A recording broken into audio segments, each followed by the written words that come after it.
The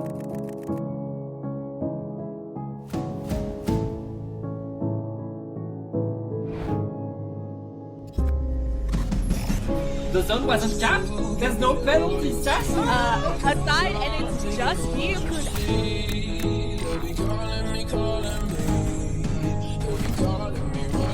Getting that 52 to work and getting a triple.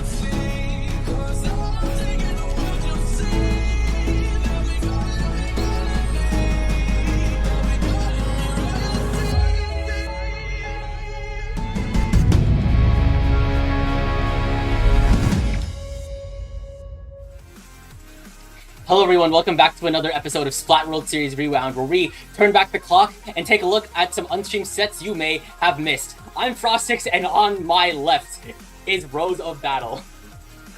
Yes, we are here. We've got another amazing set for you all. Rip Pig 9 versus FTWin. What do we know about Rip Pig 9, Frostix?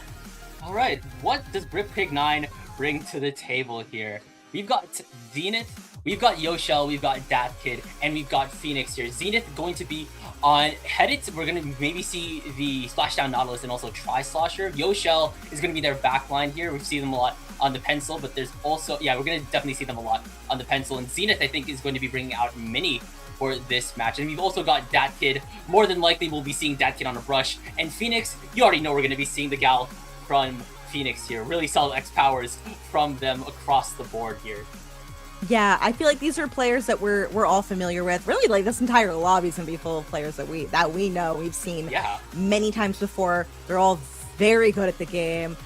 We've seen Datkid do some very annoying things on both Octobrush and Inkbrush, just like a buzzing bee, but much scarier than that. One of the terrifying murder hornets in your face, harassing you constantly. And FTWin, I feel like we all know him. If you've been following North American competitive Splatoon for many, many years, you know these players. You especially know Kyo really, really loves and is so good at that slosher, and really just the slosher class in general. Biscuit's going to be operating as their backline for this. Bursty, we could see that 96 gal with the back come out. Bursty might also play some kind of support in terms of an end zap or a slash for the crab. Leafy, we've most seen on Stamper, but Leafy does also play a fair amount of that custom blaster, which we've been seeing a lot of, with the ability to mark opponents, get those triple splashdowns in, even just threaten to use them. But you know, might also see a little bit of 52 gal, because that's always a solid pick as well. Really excited to get into this here because we've seen a lot of players on Rip Pig 9 a lot, and it's never a dull moment whenever FTWin takes the stage. And whoa, FTWin immediately banned Umami and Barnacle. Those two are very commonly played. And then Rip Pig 9, they banned Haggle and Museum? Whoa. Oh, interesting.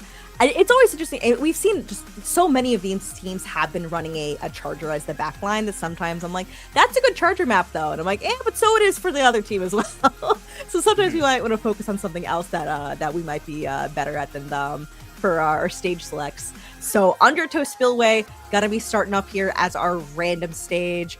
I think both teams have good weapons that they could be pulling from. They're going to work for both of them. Rip Pig 9's going to be, of course, we've got that kid on the Octobrush. Leafy's going to be using that custom blaster for this, as well as, of course, Kyo on the Slosher. I think just really strong weapons for this stage in particular.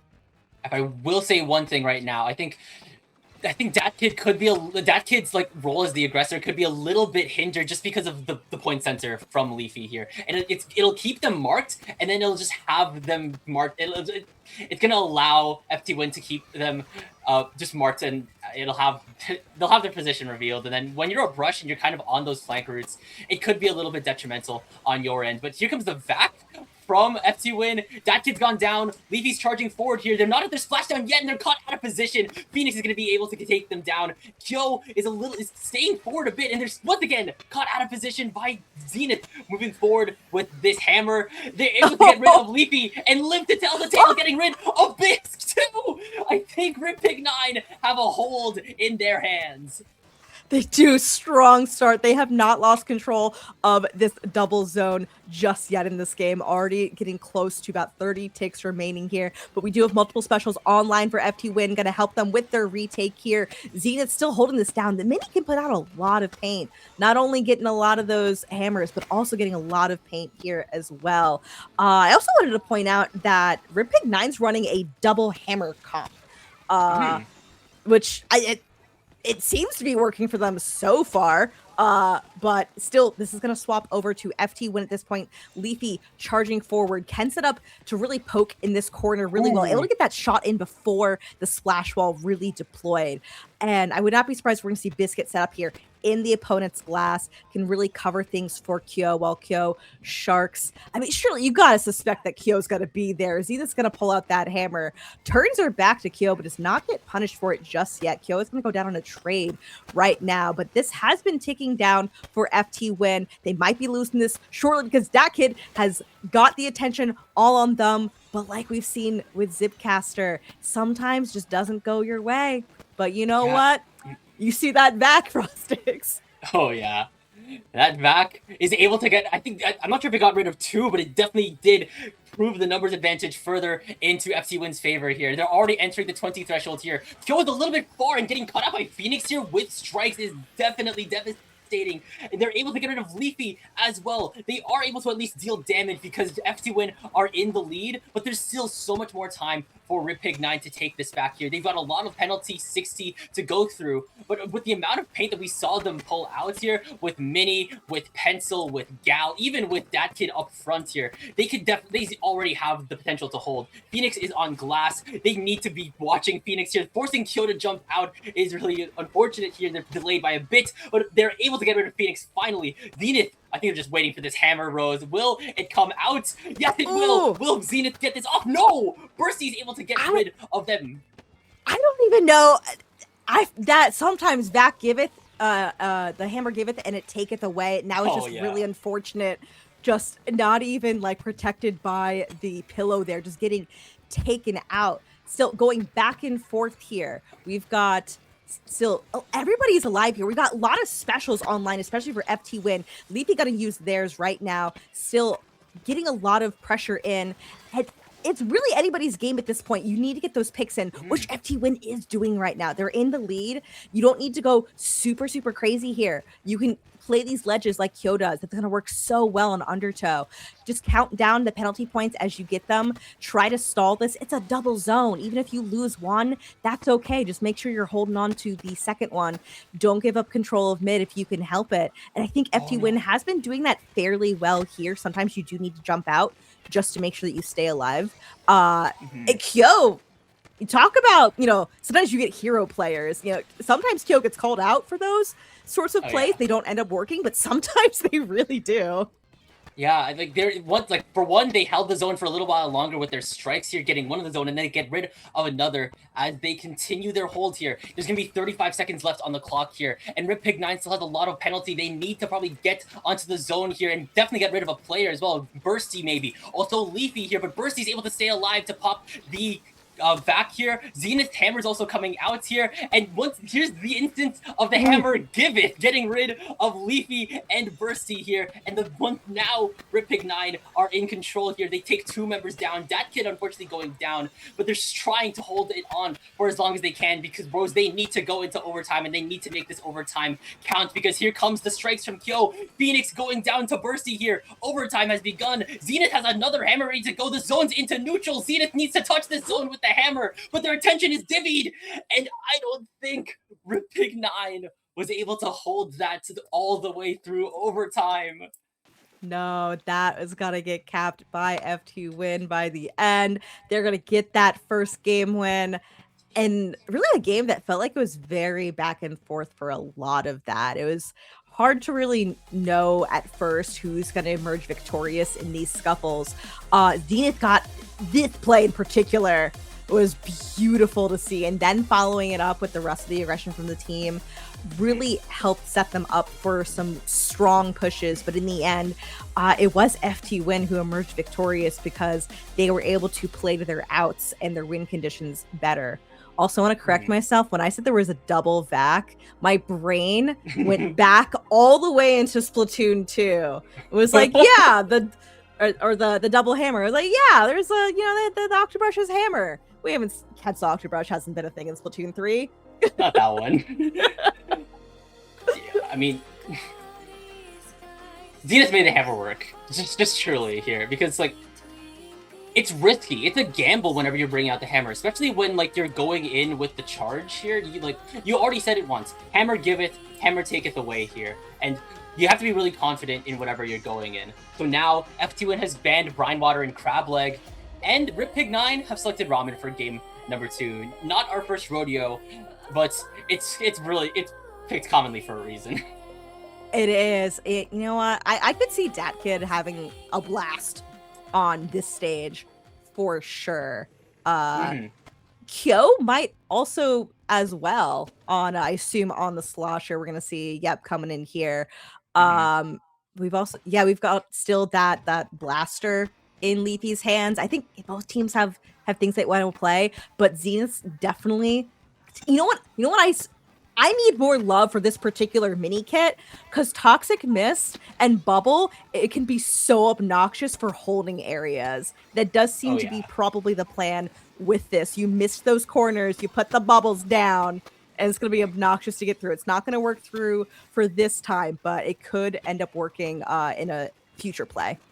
Yeah, like unfortunately, a bubbled mini yields to the Vacking 96 here. And with Kyo also responding to the this way from Bursty, they're able to shut down the mini right then and there. Leafy pushed up a little bit too far there without any sort of assistance. So then they go 2 down with also making zone. It's a really solid stagger. They're potentially pushing it more if Dat Kid could get a pick. Dat Kid unfortunately not getting it, but they're able to get rid of Kyo. And they're slowly starting to push forward into Elbow. The splashdown's going to wear them off from Leafy, but Leafy's getting punished for that splashdown. Here comes a vac from Bursty, warding them off a bit. They don't want to ward. I don't think they want to back off too much unless they go down like Phoenix is right there. They're able to at least take that lead, but the space is dwindling right now. RipPig9, they're trying to at least hold on to the best of their ability, and they're still holding on. Even when resources are being put in, they put that lead into 46, and they painted over the strikes too. They have the answers. Gosh, FTWin forced to burn 2 specials on that, and it didn't even cap the zone. There's 2 whole specials just to still have that only be in neutral. They're finally now able to get that. Kyo's also gonna go down in an unfortunate trade, honestly, but Leafy is still here to hold the area, is in a really dangerous spot, is able to translate that into a pick for FTWin. They are set up to hold this pretty well, but we've been seeing like, those misty areas on the map from that Toxic Mist has definitely been slowing down Leafy and Kyo. I think slowing them down is definitely what you want, because if you don't slow them down, they're immediately at their doorstep. You see Leafy up there. I think Biscuit is trying to call it this way in case there's any flankers. They are able to get rid of Dat Kid before anything goes wrong, and FTWin, they're able to take the lead because they're just that deep into enemy territory. Can Leafy get a double here because they've chipped down 2? They're not able to execute it though, and now Kyo is going down, and now I think RipPig9, they're trying to move in. They're lost already 1. The zone is in neutral here right before FTWin's able to knock out Dat Kid, moving in with the zip, trying to get rid of their backline pencil here, forcing the jump. And I think that is the moment for RipPig9 to move in and then take Elbow, just as FTWin did to them. And that's what they're doing right now. They have no specials here. They're trying to make do with their main and sub weapons here. The wall, the Toxic Mist here. Dat Kid's trying to pull a little bit of a Kyo and trying to get rid of Leafy as they're going in. But here comes Bursty's vac. This is the sign for FTWin to move in. That's 2 specials. Now a vac shot onto zone. But once again, RipPig9, they're able to paint over the specials and burn through FTWin's resources. They don't have many penalty points to really tick through at this point. And Yoshel getting multiple picks right there. The rest of the team jumping in. They know, let's charge forward. Let's charge forward. We make them burn time to get to zone. We get the lead. We try to play for the knockout, but at the very least, we can definitely play to get to 4. And then we'll see. We hit that 4. We keep holding it for a couple more seconds. Everybody's dead. Dead. Can't paint that zone. RipPig9 taking that game. Not just RipPig9. RipFTWin, as we now go into a game 3 scenario here. I'm just so astounded and so impressed by Ripig9's ability to just consistently hold their ground here. Whether it's a Tri-Strike, an Ink Vac, or just anything, a splashdown even from Leafy here. I said it once, I'm saying it again. Ripig9 has the answers. They do. This is flat zones. They're able to put a lot of paint onto that zone. We've had really strong specials from FTWin for playing for zone. Of course, we've got the VAC for making sure that, we can keep holding the zone if they're trying to put any paint onto the zone. Also help get the rest of our team in. We've got the strikes for painting zone, but we saw at least 2 times in that game FTWin burned both of those specials and didn't get zone off of it.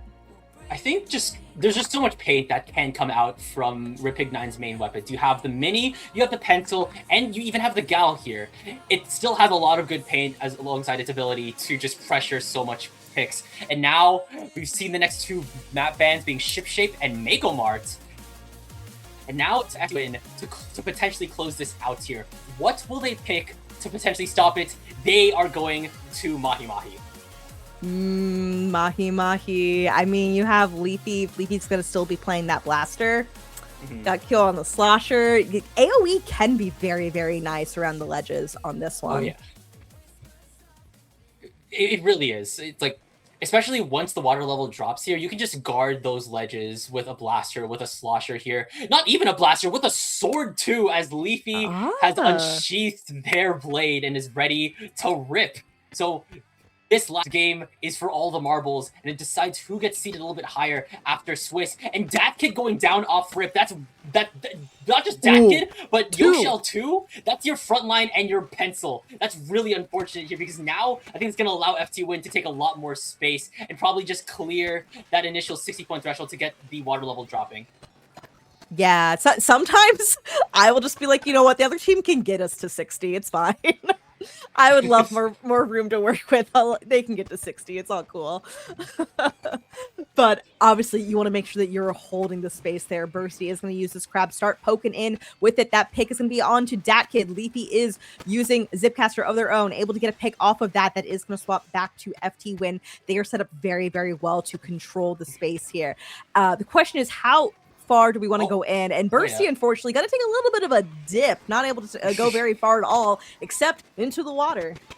Yeah, I think they were trying to move it a little bit further, but then they squid rolled into the water underneath Snipe. And already, they're still staying strong. I think they were on enough soda to respawn. Kyo is moving in. Leafy's moving in alongside them here. Stamper's ability to pair up with so much different weapons is never to be underestimated here. And then Kyo and Leafy moving in together, it's a wonderful dynamic duo to see. And now FTWin are deadly close to taking this lead. And finally, the water level has dropped here. Leafy's Dipcaster going deep into the enemy territory, potentially getting rid of the mini, but no, they go down to DatKid here. They're still ticking down time, and having that attention on Leafy here just prevented Ripig9 from touching the zone here. Finally, they are able to cap it back here, but at what cost here? 39 to 62. It's a really solid lead push from FTWin. Bursty is taken on the world, not able to translate that into picks. Zenith able to get a couple more as well, but does go down in a trade. Still, trades at this point, you would think that they're going to benefit FTWin, but no. Ripig9 has been the one who still maintained presence in mid out of these trades. And they're now going to get the lead off of these really, really strong holds that they've had. Yeah, but it's deadly close right now because the points are within the 30s. I think FTWin's just like 10 points away from them. 39 to 29 here. They've got 2 specials ready to rip. This way has been signaled by Biscuit here. Maybe there's a flanker. Maybe there's a DatKid, or there's Soda, of course. But here comes the strikes from Kyo as well. Once again, Ripig9 able to paint over DatKid, getting rid of Bursty and Leafy. And now the rest of Ripig9 are moving in. They have the Zipcaster ready to rip. So does FTWin as well here. They can definitely start chilling out here, painting for more specials, probably a bubble, definitely also a gal. Also getting rid of Leafy there. Shoutouts to Phoenix for holding down Islands here. DatKid also trying to take care of Islands as they get rid of Kyo, and they're almost out of their penalty. Phoenix is halfway towards a gal, but Yoshell is the only one on zone. You need to rally your troops onto zone, or else Yoshell's getting jumped. And they're still able to rally forth, protect the zone, and they're already in the teens now, Rose. that bubble's been doing really well, not just for Zenith, but for Yoshell at times, being able to make sure, okay, I'm gonna leave the bubble, but this is now your bubble to use. You can use this right now. It's gotten them down all the way to 6. The pressure's on FTWin for the last minute and a half, plus potential overtime, to get down to 5 or below. They have tools. It's a matter of, are we using them in time together? I think sometimes they're getting picked off into 1v1s that they end up losing because the 1v1 ended up being a 1v2 in the end. You can't deny any of their individual skill. It's just been a matter of, are we playing this together at the same time?